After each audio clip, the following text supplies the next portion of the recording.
Alors voilà comment ça se passe. Il t'ignore tout le temps, sauf quand il veut quelque chose. Félix vient se blottir contre toi et est alors le plus mignon des compagnons de sommeil. Miaou, miaou. T'es-tu déjà demandé pourquoi ton chat aime tant dormir sur ton lit? Et est-ce vraiment sans danger pour toi? Allez, on va tout te dire. Mais commençons par le commencement. Pourquoi? 1. Il se sert de toi comme d'un radiateur gratuit. Les chats cherchent toujours à s'installer dans les endroits les plus chauds de la maison. Ce peut être près de la cheminée, entre les coussins du canapé ou partout là où le soleil chauffe. Et quand il fait nuit, ils apprécient alors de rester près de leur maître, voire carrément dessus. Ton chat aime s'allonger près de ta tête? C'est normal, c'est de là que vient la majeure partie de ta chaleur. 2. Il se sent plus en sécurité avec toi. Les chats sont plus actifs au crépuscule et à l'aube, mais ils ne se sentent pas vraiment en sécurité la nuit. Tout comme nous, ils se sentent plus à l'aise en compagnie de leurs proches. C'est pourquoi les chatons sont inséparables de leur mère pendant les premières semaines de leur vie. En grandissant, ils recherchent encore ce sentiment de sécurité et ils le trouvent près de leur propriétaire. 3. C'est une manière de marquer leur territoire. Les propriétaires de chats connaissent bien ce sentiment. Tu as plus l'impression d'être un serviteur personnel que le maître de ton animal. Et c'est comme ça que ton chat te voit lui aussi. Tu lui appartiens, comme tout le reste dans la maison, y compris le lit. Il est donc assez gentil pour le partager avec toi, mais il veut montrer qui est le boss. Alors il laisse son odeur sur les draps et peut même griffer les montants du lit. 4. Parce que c'est confortable. C'est logique. Surtout quand on imagine que la sieste du chat lui prend jusqu'à 15 heures par jour. Les chatons et les vieux chats dorment encore plus, ainsi que n'importe quel chat en cas de mauvais temps. Imagine que tu dormes autant. Que préférerais-tu? Le sol, une petite panière ou un énorme matelas avec un humain tout chaud allongé dessus? Le choix est clair, même pour un chat. C'est une manière de te dire « je t'aime ». Ton chat ne peut pas te le dire directement, alors il vient sur tes genoux, il t'apporte des cadeaux, te montre son ventre, ronronne et dort à tes côtés pour te montrer son affection. Il a beau être indépendant, contrairement au chien, tu lui manques énormément quand tu es absent. Et il ne baisse sa garde comme ça qu'auprès de quelqu'un en qui il a vraiment confiance. Comme c'est mignon. Mais est-ce sans danger? Ça dépend à qui tu demandes. Nous allons voir les différents arguments et tu me diras ensuite ce que tu en penses dans les commentaires.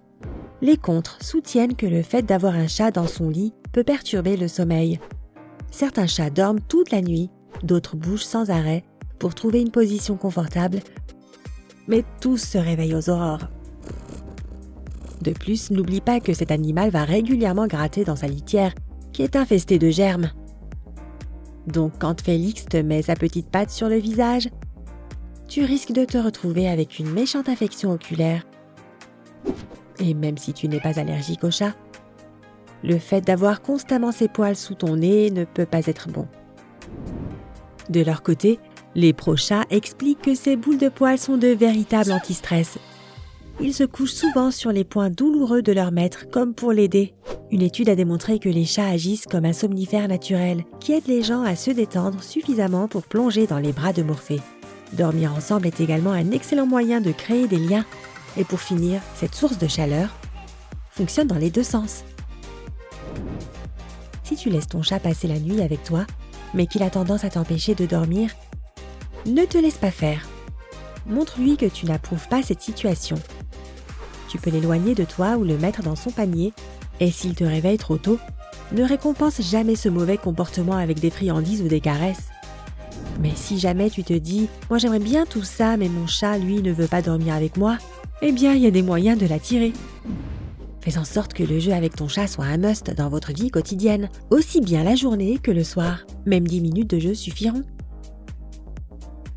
Un animal qui se fatigue durant la journée dormira bien la nuit. Essaye les jouets qui stimulent son cerveau, en plus des jeux actifs réguliers. Tu peux même le promener en laisse avant d'aller te coucher. Ça aidera ton chat à brûler une partie de son énergie. Mets son arbre à chat à côté de ton lit, il pourrait y monter et sauter sur ton lit par simple curiosité de chat. Nourris ton chat avant d'aller te coucher. Il est naturel qu'il fasse une sieste après un bon repas. Avec l'habitude, il viendra sûrement se coucher vers toi après manger. Laisse ton chat décider. Tu peux l'appâter avec des friandises et le laisser passer du temps sur ton lit. S'il associe ton lit à des friandises et à de la détente, il y reviendra probablement. Certains chats aiment les draps propres et frais, alors change-les souvent. D'autres préfèrent l'odeur de leur maître, alors laisse un vêtement que tu as porté sur ton lit. Et si ton chat refuse toujours de dormir avec toi, peut-être est-ce parce que tu ronfles? Mais ça, c'est un autre sujet. Si tu as appris quelque chose de nouveau aujourd'hui, donne un like à cette vidéo et partage-la avec un ami. Et voici d'autres vidéos que tu devrais apprécier. Il te suffit de cliquer à gauche ou à droite et de rester du côté sympa de la vie.